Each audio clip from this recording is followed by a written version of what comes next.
Hola chicos, acá estamos para continuar aprendiendo. Tengo de fondo un gráfico del coronavirus en Argentina en versión logarítmica y lo que se muestra en verde son los casos confirmados. Y quería hablar un poquito de función logarítmica, ¿sí? Si bien lo vamos a ver más adelante como repaso, recordemos que una función logarítmica tiene una apariencia más o menos así y donde esto debería ir creciendo muy paulatinamente, ¿sí? Eso es lo que se trata de hacer, buscar un crecimiento paulatino de los casos confirmados o los casos de infección, por eso esta prolongación de cuarentena. Si vemos se parece bastante la curva a una función logarítmica, pero no termina de ser una función logarítmica en realidad porque lo que tenemos acá es muchísimo desplazamiento en X, ¿sí? Si este es nuestro eje X, pasaron un montón de días hasta acá. Esto creo que está, sí, al 29, pasan un montón de días, mientras que nosotros vimos que una función logarítmica, supónganse la función logarítmica, logaritmo en base 4 de x, aprendimos el año pasado en quinto, que es una función que pasaba por el valor 1, 0, y luego para el valor 4 tendríamos el punto 1 de salida. Entonces lo que le quería decir que para la función logarítmica nosotros veríamos una curva, una unidad, 2, 3, 4 unidades y algo así, ¿sí? Disculpen la prolijidad, pero el mouse es complicado. Entonces, lo que tenemos acá es poco desplazamiento en el eje X. El eje Y se va a mover mucho de golpe, crece bruscamente al principio, mucha variación en Y, y luego, si yo veo de acá hasta acá, vemos que hay menos variación en Y, ¿sí? Entonces vemos un crecimiento rápido al inicio y después se trata de ir amesetando. Eso es la función logarítmica tradicional que hemos estudiado. Acá lo que tenemos no es una función logarítmica, sino un gráfico logarítmico. Lo que quiere decir que nuestro eje X está representado por unidades. Cada unidad es un día. Mientras que el eje Y está representado en una escala logarítmica. Sí, acá hablamos de escala logarítmica. ¿Qué quiere decir la escala logarítmica? Que nuestro eje X está en unidades, ¿sí? Un día, 2 días, 3 días, 6, 7, 8 de marzo, mientras que el eje Y, el eje Y, va a estar expresado en una escala logarítmica. ¿Qué quiere decir? Fíjense, acá tenemos como rectángulos, ¿sí? El primer pedacito de rectángulo es una escala del 0 a 10. Ahí tenemos 11 elementos. Vamos a ponerle 10 elementos. Mientras que mi segundo bloque comienza de 10 a 100. Por lo tanto, acá en el medio tengo 90 de crecimiento. Y en mi tercer cuadradito yo voy a tener de 100 a 1000. Acá tenemos 900 de diferencia. Si hubiese un escalón más, nos iríamos a 10.000. El valor de acá sería 10.000. Vamos a poner 10K, la K simboliza 1000. Y nuestro intervalo tiene un total de 9000 de diferencia, ¿sí? Entonces, ¿qué hace la escala logarítmica? Es que un eje avanza normalmente de una unidad y el otro, fíjense que cada intervalo mide lo mismo, pero a nivel numérico representa otra cantidad. Sí, este segmento representa... no quiero pintar porque si no tengo que seguir graficando. Bien, representa 900, mientras que este 9000 y ambos tienen la misma variación. Esta variación de Y es de 9000, esta variación de Y es de 900 y si vemos esta con esta parece ser iguales gráficamente en cuanto a la escala. Eso es una escala logarítmica, un eje cambia. ¿Qué se ve en la curva? Que nos da esperanza de que esto siga de esta forma apenas creciendo a medida que pasan los días.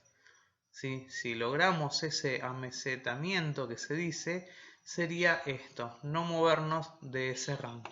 Eso lo que se está buscando, este segmento de acá, estos datitos de acá, a mí me dan esperanza de que sea. Pero tenemos otros gráficos que en otro momento nos podrían haber hecho pensar que iba a pasar ese amesetamiento que a mí me da un poco de esperanza, que por ejemplo si este de acá hubiese seguido así, creciendo, dijimos, mirá qué bueno, lo logramos.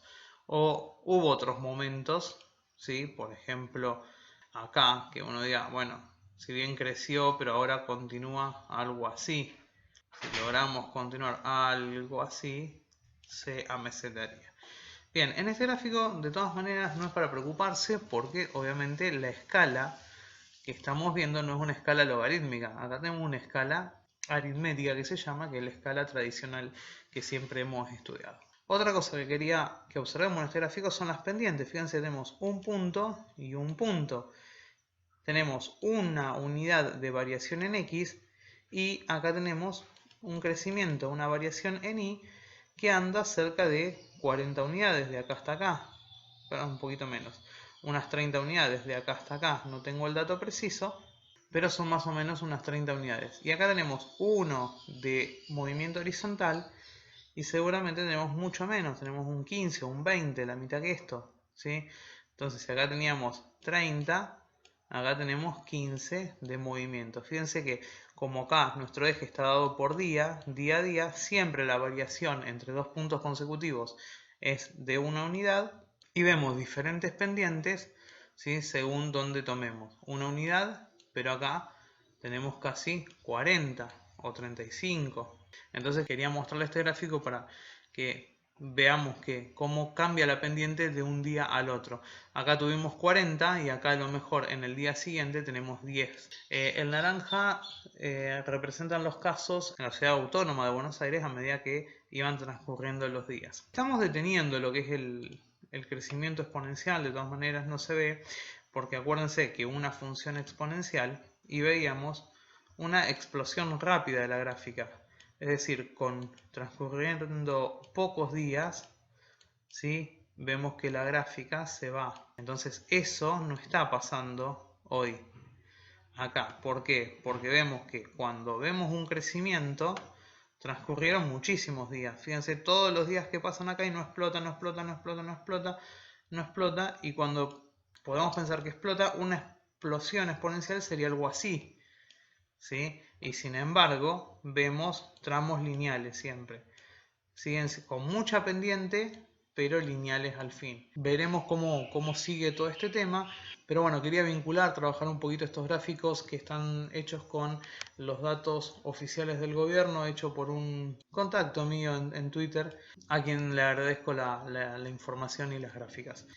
Bien, antes de continuar con función cuadrática, quería mostrarles que el término independiente, habíamos dicho en esta partecita de la fotocopia de función afines y lineales, que si la pendiente se mantenía teníamos rectas paralelas. Lo que no dije es que esta recta que está acá, la del medio, la 2, la puedo tomar como mi original.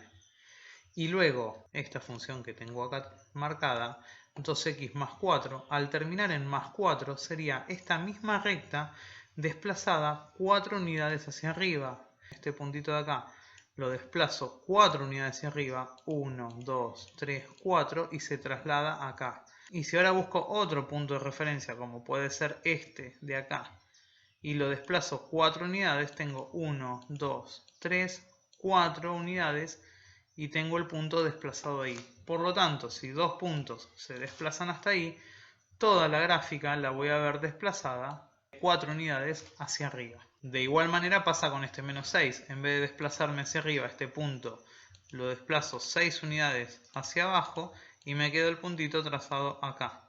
Y si tomo este punto de acá y lo desplazo 6 unidades hacia abajo, también vamos a ver lo mismo. Llegamos a este punto. Si tengo estos dos puntos, tengo que trazar una recta entre esos dos puntos y ahí vemos que lo que hicimos es un desplazamiento de la función. Entonces, algo para anotar o completar esta parte es que los términos independientes me generan desplazamientos verticales. Anotan así y ponen que el más b del término independiente me genera, si es positivo, desplazamiento hacia arriba y si es negativo, el b lo veo en negativo, me genera desplazamientos hacia abajo. Bien, una vez completada la explicación anterior, pasamos a funciones cuadráticas.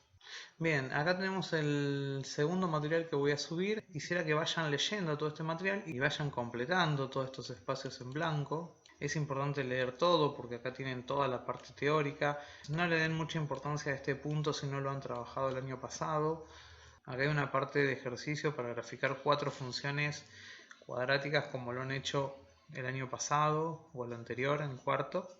A esta partecita de acá no la tengan en cuenta, ya que estamos hablando de números complejos, ¿sí? Y es un conjunto numérico el cual todavía no hemos trabajado. En el próximo video, una vez que tengan todo terminado, vamos a trabajar un poquito en esta parte de acá de la fotocopia, explicando un poco los pasajes y agregando las flechitas que faltan. Acá, por ejemplo, falta un pasaje de ida y de vuelta. Así que la idea también es completar un poquito esta parte de la fotocopia. Recordemos que en esta fotocopia es la idea que ustedes se queden con un material para estudiar en un futuro. Y la última página tiene situaciones problemáticas. Les dejo el desafío que la vayan leyendo, trabajando, ¿sí? Y bueno, luego en el próximo video yo haré las explicaciones pertinentes de estas situaciones problemáticas que seguramente necesiten un poco de ayuda para resolverla. En la última página, que es esta de acá, tenemos más actividades y esto también lo pueden hacer sin mayores dificultades. Recordemos que función cuadrática es un tema que ya vieron años anteriores también, seguimos repasando.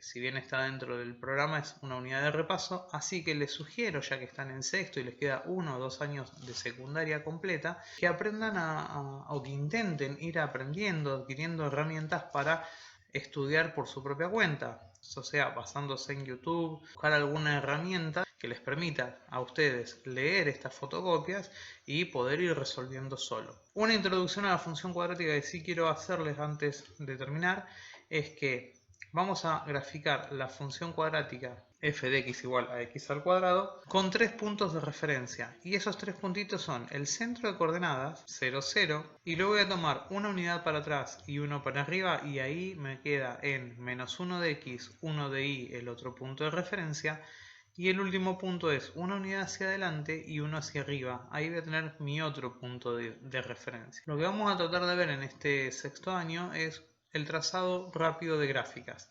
Entonces, con esos 3 puntitos, la idea es que uno trace de forma muy aproximada la gráfica de una función cuadrática, ¿sí?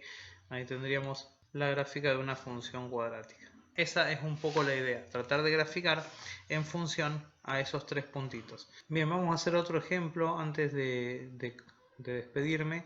Lo que vamos a hacer es siempre el centro de coordenadas, en este caso, ¿sí? Y ahora dije una unidad para atrás, y de esa unidad para atrás ahora tengo que mirar el valor del coeficiente cuadrático, el coeficiente principal, dice menos 5. Entonces voy a hacer un movimiento para atrás y luego voy a bajar 5 movimientos. Ahí voy a marcar mi puntito. Vamos a pensar que este valor de acá es de menos 5. De igual manera voy a hacer una unidad para adelante y 5 para abajo, 3, 4, 5. En este lugar de acá voy a marcar mi otro punto. Así como acá tenía 3 puntitos, siempre una unidad para atrás y una para adelante, buscaba estos dos, ahora busco mirando el coeficiente principal. Si es negativo, para abajo; si es positivo, hacia arriba. Por esos 3 puntos debo pasar mi función cuadrática, que tiene que ser algo, es una parábola obviamente, y va a quedar la gráfica algo más o menos así. Empiezan tranqui a hacer estas fotocopias. Tenemos 15 días por delante. Yo sobre el final de estos 15 días seguramente les hago un videito con la explicación de los problemas. Vayamos estudiando en la medida de lo que podamos para lograr sacar adelante este año de esta nueva forma virtual. Bueno, saludos, cualquier cosa me escriben.